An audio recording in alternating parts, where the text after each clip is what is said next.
What is happening, fellow fantasy GMs? I'm JJ Wang. He is the bearded one, DJ Dove. And with our powers combined, we are the Fantasy Couriers. Okay, week 13, JJ Wang, here we go. We have a loaded show tonight. So before you're going to tell most of the first part. I'll get everybody all the info out of the way. Hit us up on Twitter, Facebook, Instagram, YouTube comments. Check us out, the Fantasy Couriers wixsite.com/website. You can hear who one of my favorite podcasts is, guys. Check us out on Facebook. If you have your phone on, the podcast is embedded. We're on iHeartRadio, iTunes, Spotify, Google Podcasts, anywhere you like them, we are there. And there's a DraftKings contest this week. Hey, I came back into my last place. I'm slow and steady. So, you ready for week 13? Not really. I mean, it's such a disaster out there. I don't even really. I mean, no. I mean, I am, but I mean, it's just a disaster. We had a discussion tonight. For all you fantasy players out there, man. I'm right there with you. Your cousin tonight in one of our threads, he has like the best team in the world, and he doesn't have CMC, he doesn't have Derrick Henry, he doesn't have D. Like his team, we're gonna talk about in a second. His team has basically almost all of these guys. That's how good he was. It's amazing to see mighty fall. He's lost his 3 starting rounds: CMC, Kamara, and Derrick Henry. So I'm laughing the whole way too. That's great. So start us out with some injuries. The injuries are going to lead to our game later, and we're going to talk about some college quarterbacks. We're getting ready for a dynasty offseason already. Is it that time? That makes me kind of sad. There's a tear in my eye, man. Almost forgot there was a game tonight. Since we're recording here on Thursday, I'm not used to it. Yeah, it saves us some segment time. So everybody, hope you enjoyed the Saints versus Cowboys. Hopefully it wasn't a bad game, but with a ton of injuries, who knows what's going to happen in that game. So we're not even going to talk about it. Yeah, we'll get our opportunity to talk about all that mess. But yeah, we'll jump in here to injury news. I guess the biggest news is probably CMC hurt again. This guy's been hurt for 2 years. I think it was an ankle sprain, correct? Was it an ankle sprain? I believe. I think it was. But yeah, that's devastating.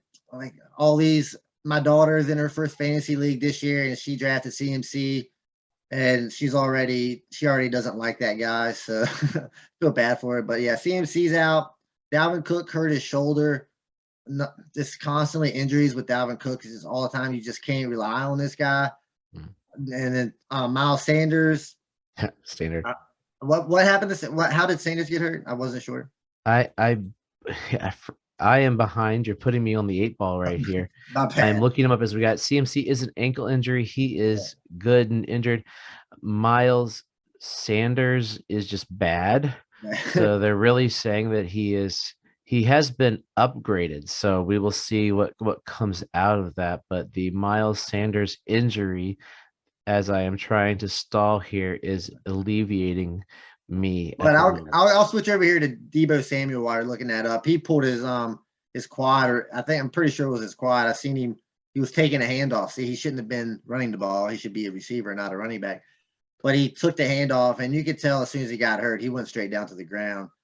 He said he was out for 1 to 2 weeks. That's a big blow too. At least he'll be back for the playoffs. I mean, you're talking about your number 2 wide receiver there. It definitely carried me in the Fantasy Nerds League. Really relying on that guy a lot. And then the last one is DeAndre Swift. He's out. I mean, this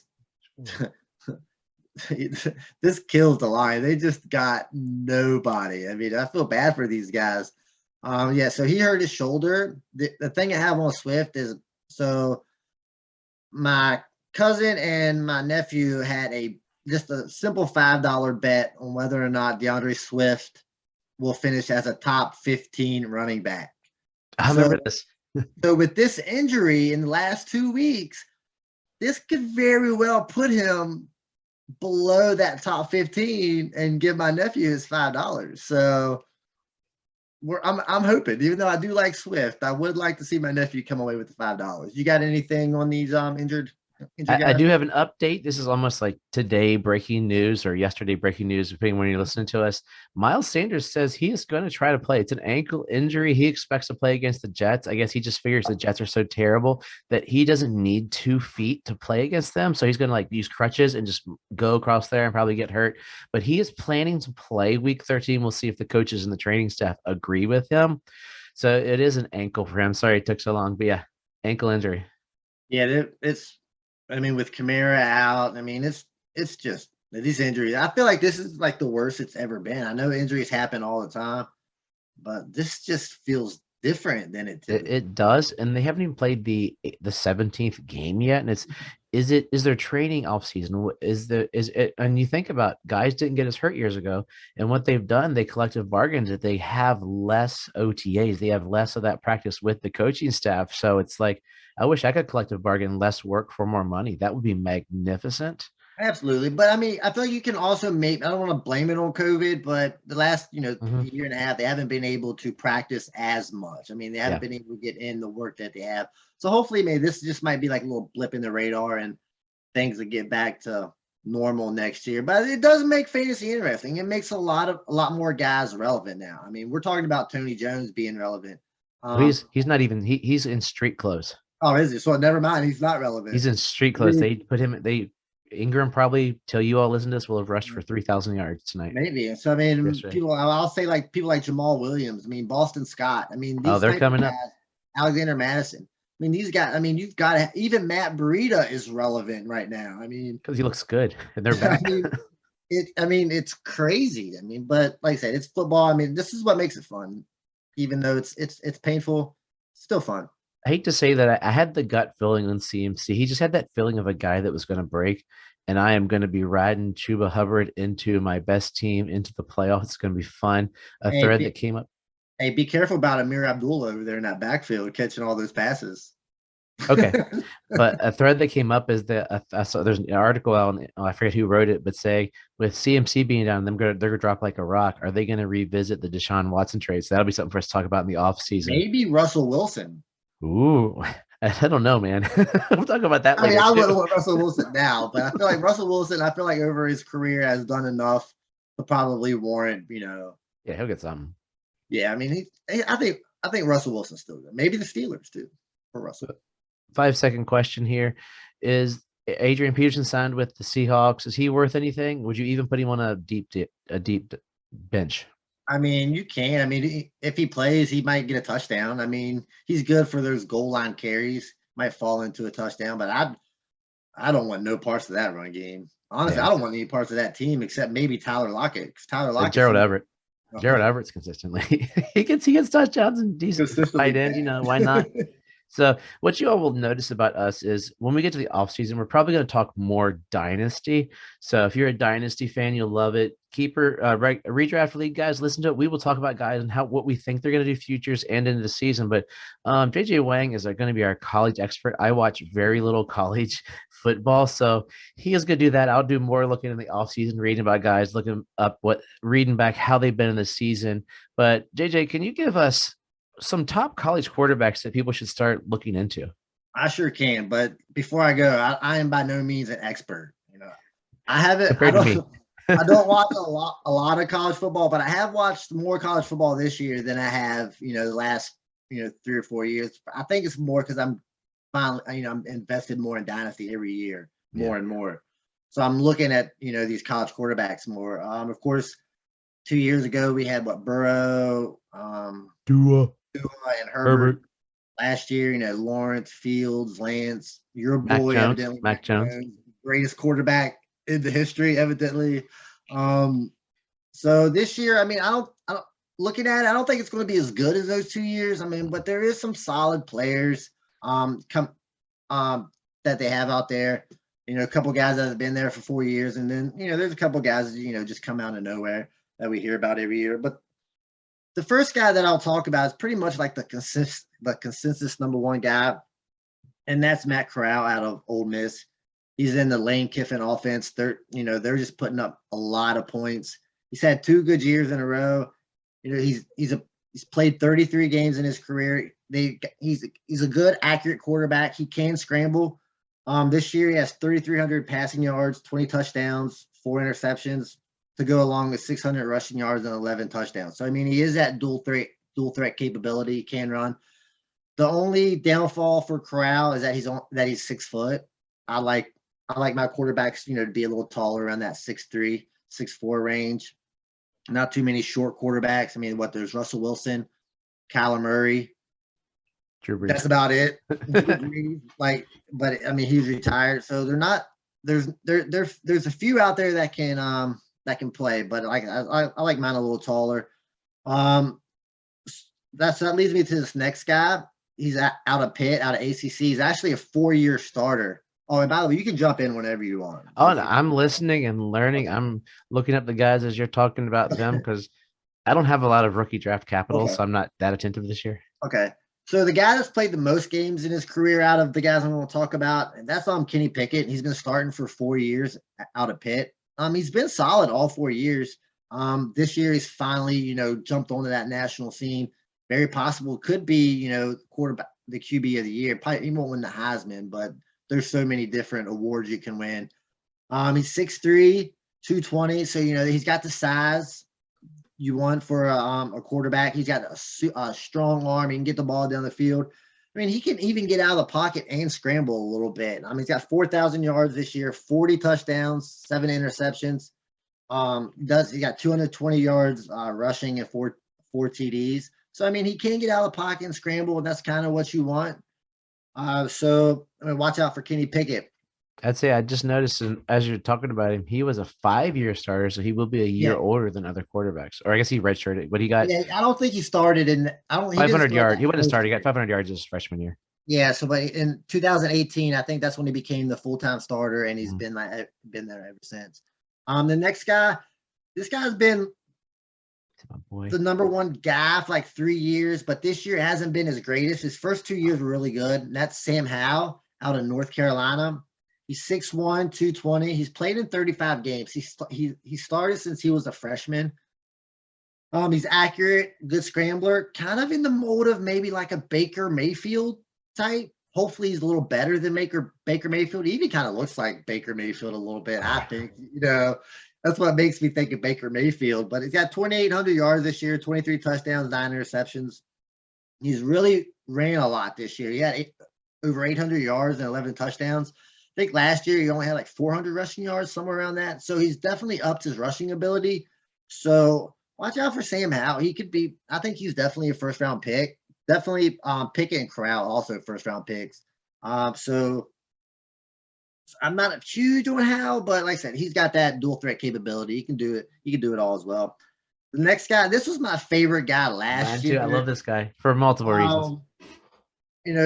I don't want to say he's a local kid, but he goes to school around the area. My daughter's dream school, actually. Yeah, he goes to Liberty, and that's Malik Willis. Again, he's only 6'1", 215. Played in 25 games out of Liberty. He's got excellent arm strength. I mean, I've probably watched more of his games than anybody. This guy can sling the ball all over the place. Now, is he accurate? I mean, he has his moments, but he's just like, he's your traditional dual threat quarterback. I mean, he got 2,600 yards passing, 24 touchdowns, 12 interceptions, 820 yards rushing, and then 11 TDs.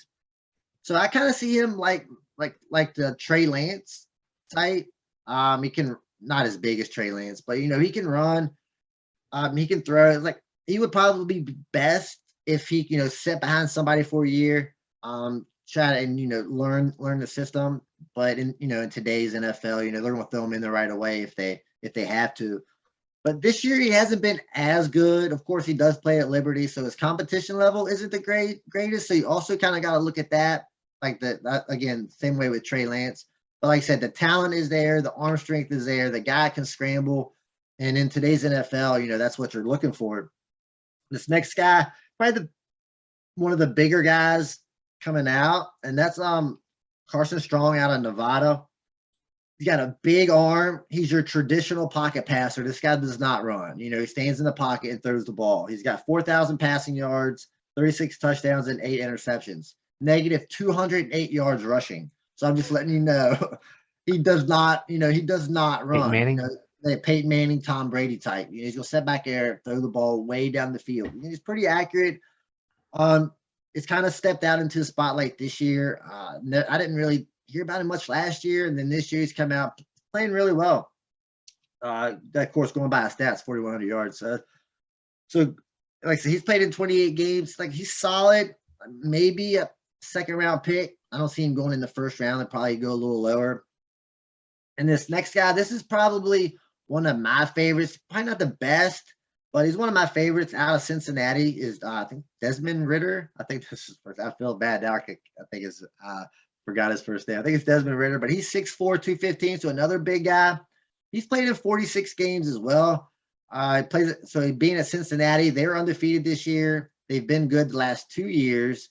Might even make the playoffs this year. And for Cincinnati, that's great. And to be the quarterback of Cincinnati that leads them to the playoffs, that helps the stock out a lot. He's got a good arm, not a great arm. He can get out of the pocket and run. 3,000 yards, 27 touchdowns, and 8 interceptions to go along with 342 rushing yards and 6 touchdowns. So, he can scramble a little bit too. Like, he's probably the sixth guy on this list right here, probably one of my favorites. So watch out for Desmond Ritter out of Cincinnati. And that's my top 6. And of course, we'll do this over the next couple of weeks. We'll do the running backs, the receivers, and then as we get into the offseason a little bit more, we'll dive deeper into these guys, because there's way more than 6 quarterbacks that are going to have the opportunity to play. Yeah, so my brother was like, "You all got to talk about Brendan Armstrong. He's a big UVA fan, so he'll pop around the Ritter kind of area, probably drafting." There's not a lot of talk on Brendan Armstrong. I was looking, just not a lot of people talking about him right now. Does play for Virginia. Like, he's having a great year, throwing for a lot of yards. Yeah, I haven't really kept up. I think I seen the game where he was playing Kenny Pickett, and I think they were both playing really well. I mean, they put up mad yards, but like Kenny Pickett's, the one that's going to be drafted really high, and Brendan Armstrong might not even be drafted. So, I mean, watch out for that. So, I mean, that's going to be a tough one. So there'll be more. JJ Wang is our local podcast expert compared to me. I'm sitting there, I'm like looking up these guys. Like, I know about Malik Willis, and you got the name right on Ritter. It was Desmond. Good job. So I'll give you some of what I might know. Guys, keep an eye on in leagues as you're getting to the close of seasons, as you start next season. Just out of curiosity, is keep an eye on Haskins, because he was Tomlin was intrigued with the guy. Maybe Tomlin's going to tinker with him. Maybe he's not playing him this year just to see just to train him, to let him step in, because we know Rudolph stinks. So he's not the answer, and Big Ben looks pretty terrible. So unless they draft a quarterback, they could be saying, "Hey, can we make Haskins the future for our team?" Yeah, they could also be in the business of getting one of those veteran quarterbacks next year, like a Jimmy Garoppolo type. Yeah, that's gonna be he's gonna make himself some cash next year. Yeah, so I mean, you also got the Redskins out there, that's looking for the Washington football team that's looking for a quarterback. Are they? Yeah, I think so. We'll talk about that in a little bit. But yeah, Jimmy Garoppolo is going to be a hot commodity this year. And I think another 2 guys to keep an eye on the offseason, just pay attention to your league. Justin Fields has looked pretty bad this year. Somebody might be trying to unload him easily, and Trey Lance didn't play. So if somebody be like, "I didn't get him all year, I'm going to trade him." So know your league, see what suckers you can find. I mean, people that'll trade with you can find to do it through with you. So let's get in. We got a couple of minutes left here. We're going to do some quick, before we get into bye weeks this week, are the Panthers, the Browns, the Packers, the Titans. Couldn't come at a better time for the Panthers as they recoup from losing CMC. The Brownies are going to lose their running backs. Landry looked like he was stepping up. The Packers, you're losing some big guns, but they'll be healthy at least for the playoff runs. Nice end of the year. Titans, we'll talk about them a little more, because that running back room is interesting. We were going to talk about it Tuesday, but with a bye week, we'll talk about it as we lead into next week, like which guy you'd prefer and whatnot. So Titans, and then I guess Brown another week to heal, I guess, and Julio, he's on IR, but Julio to see if he's alive. So those are the guys you're missing.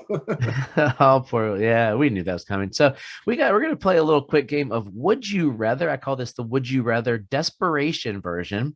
So we're in dire straits. We are desperate for some players due to injuries, due to bye weeks, or just because some guys are playing pretty horrible that you might have drafted thinking they were going to be sneaky good. I'm going to give you some guys. It'll be between 2 and 4 guys. The 4 guys, you'll see why I did it that way. You tell me who you would rather have and why.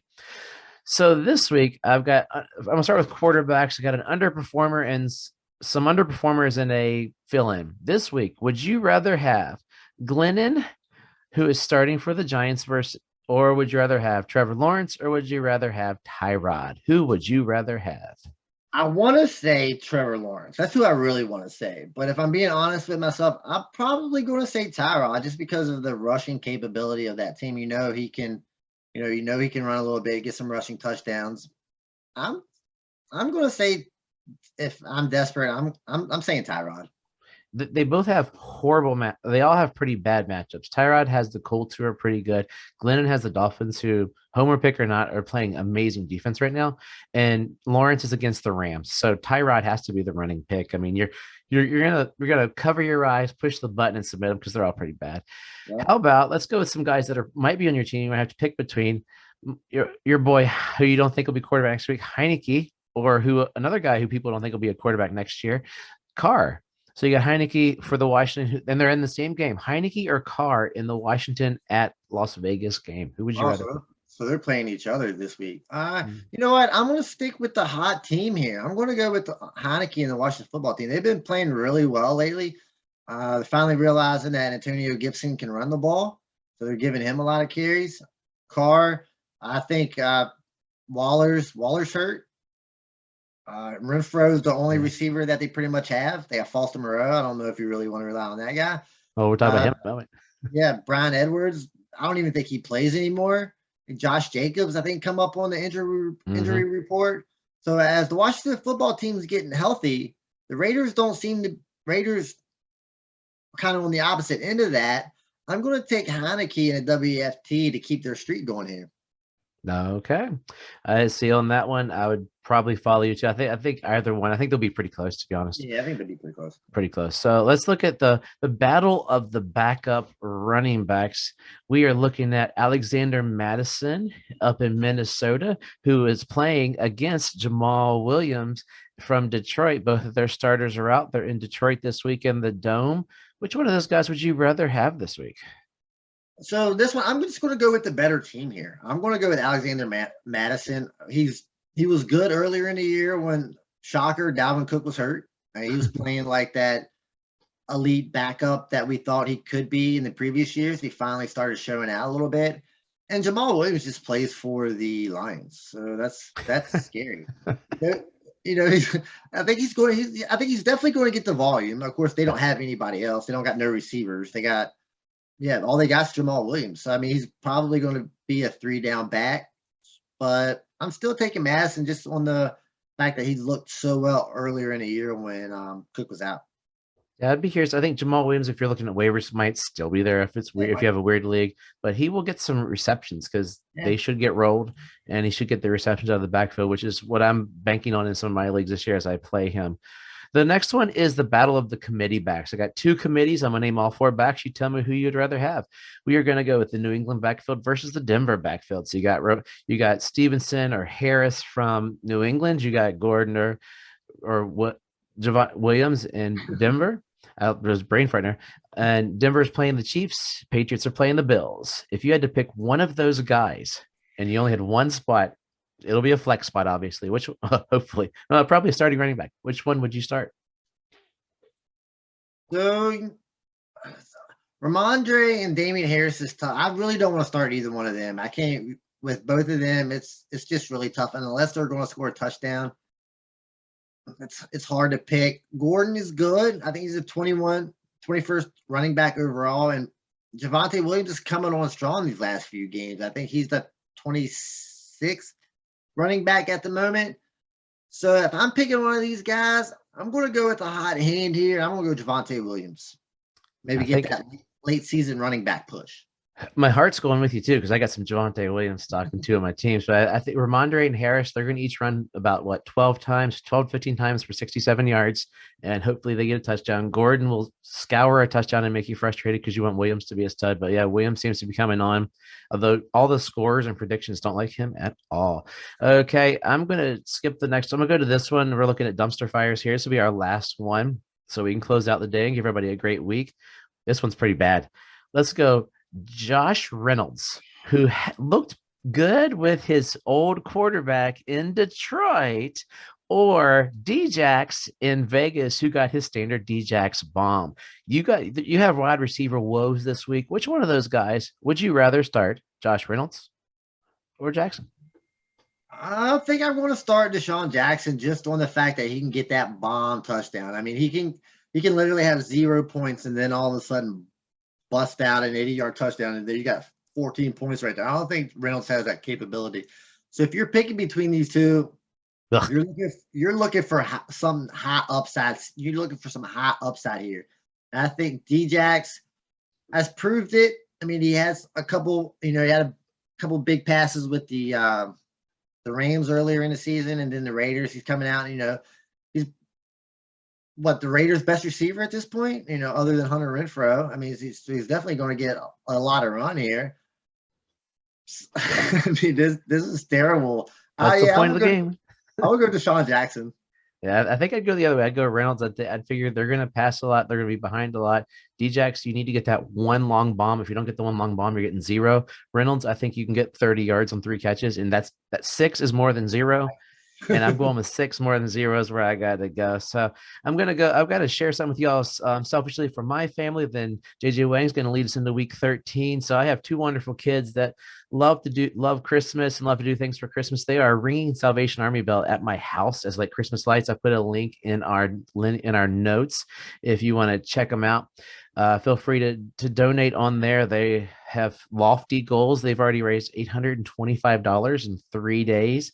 They did so good that they do a celebration dance called the Happy Dance every time they get so far, and Santa did it with them earlier this week. So there's a video on there of them doing it with Santa. So if you want to support us, it'll be on our Instagram feed. I'll put a link in the notes this week, and I'll mention it the next couple of weeks. But they are having fun with it, and any support from Courier Nation would be awesome. So JJ Wang, take us into week 13. Yeah, good for your kids. I'm glad you're getting them into that. That's good. That's what we need in this world right now. Kids that growing up trying to help people. So that's how it started. Kudos to your family for doing that. Any little bit helps. So if you can, help out. And as always, trust yourself and trust the process.